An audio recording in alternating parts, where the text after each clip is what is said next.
বলে দিলাম সামনের দিকে ঢুকবি কিন্তু দুই দলের দোয়া খেলা টাকা নিয়ে আসে দুই দল দুষ্ট না মারামারি বাড়ি ঘটনার মান তুলেছে।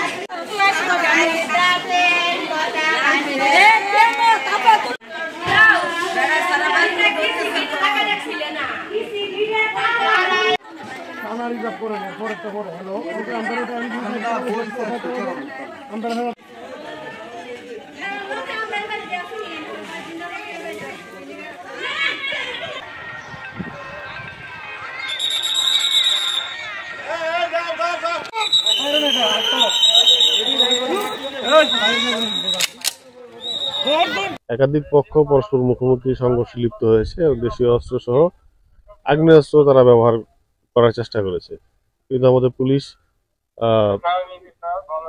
পুলিশের তৎপরতায় আমরা একজনকে ধরতে সক্ষম হয়েছি। 5 রাউন্ড গুলি সহ একটি বিদেশি পিস্তল উদ্ধার হয়েছে আপনারা জানেন, এবং 2 জন আটক আছে। তো এখন পরিস্থিতি আমাদের নিয়ন্ত্রণে আছে। অতিরিক্ত